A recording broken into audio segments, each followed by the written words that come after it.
Okay, I want you to pay attention to this. It was a very busy day for trading in Trump's media company. I know you don't own this stock, but this stock has experienced its heaviest and most volatile trading day since it went public. And as of this morning, are you ready for this?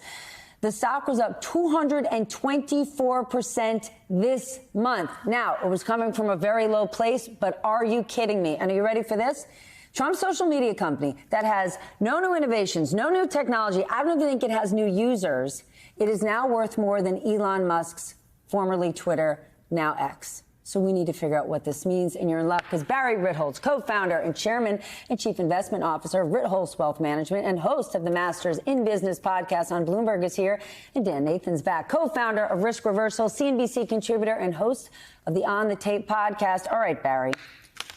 Donald Trump's social media company is now worth more on paper than Twitter. That's bananas. Can you explain to our audience what's going on here? Sure. You have two things going on. On the one hand, Elon Musk has taken what was always the laggard social media company behind Facebook and Instagram. But this isn't about that. Why on earth is Truth Social doing so well? Well, he's, on the one hand, they're not mutually exclusive.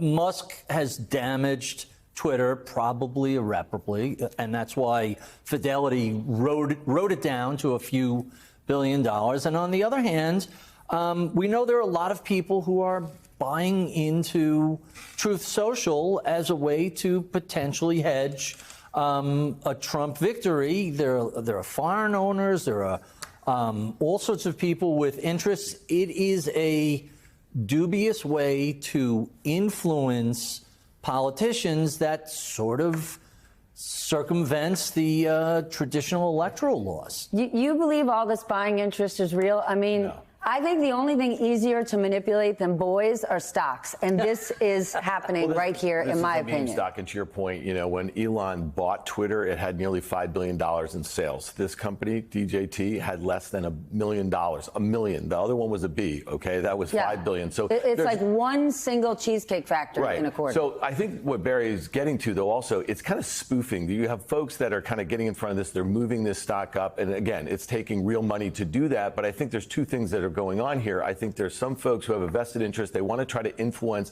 potential voters to look at this stock and use it as a proxy and say, hey, this is going really well, and maybe that helps at the ballots. The other thing I'll just say is, there are other trades out there in the market. We've talked about crypto. There's a lot of folks who think they're going to be very favorable towards Bitcoin, and Bitcoin has gotten back to basically all-time highs over the last few weeks or so. So I think there's a few things going on. I think that these prediction markets are being spoofed. I think DJT is being spoofed. What I mean by that, it's a kind of unnatural behavior. And then there's really bad Republican polls that are working into the averages. I think all of that is setting the stage for, if she wins, it's going to make the case to say, look back, all of this stuff was going on there. How could this be? So I think it's really an effort to kind of suppress the vote, for Dems, and then make the case why this was stolen. Well, then let's talk about this, because one popular crypto-based betting site is Polymarket. Okay, this has seen a $30 million wave of pro-Trump bets in the last week, obviously making the odds swinging in Trump's favor. I want you to first walk us through how Polymarket works and who exactly owns it. Because, again, the average person is saying, holy cow, look at these betting markets. They must know something we don't. Or maybe that's all a lie. I can't believe we're still litigating the effectiveness of prediction markets. We went through this a decade or two ago. Every time we look at prediction markets, they're thinly traded. There's not a broad, diverse set of participants. They don't look like the American voter. This is the things that you would want if you want predictive markets to be accurate. And when we go back through history, where prediction markets work is when the pool of traders and bettors look like the audience they're trying to predict. When they're foreign investors, crypto bros, finance traders, things like that are all overseas and don't look like the U.S. voter, it's a coin toss. It's not a meaningful forecast as to what's going to happen. And we've seen this over and over and over again throughout history. But then is that why Polymarket is the most perfect, useful apparatus for Donald Trump, right? Donald Trump is the king of fake it till you make it, right? The prince of projecting, you could say. So having this market out there going, holy cow, have you looked at the odds? Everybody thinks Trump's, I mean, is this the perfect tool for Trump to be pointing to right now? Sure, and it's so online, right? If you think about it, so the folks that are kind of getting their news from the internet, whether it be Truth or whether it be Twitter, I mean, they're looking at these sorts of things. They're being pushed all over the place. And again, I think it's it really is an effort to try to affect voters' perceptions about what's going on. And we just look at the polls. It's just neck and neck right here. And if you dig in even further, there's plenty of ways to kind of dissect what's going on in the polls. And we can think about, these Polymarket things. Like Barry said, there's no transparency. You know what I mean? You can move these sorts of things around. So to me, I think it's a big fugazi. That's what the kids call it. So Bloomberg just did a story about a Polymarket investigation that found a French national is the Trump whale on Polymarkets. This one individual bet $45 million on a Trump win.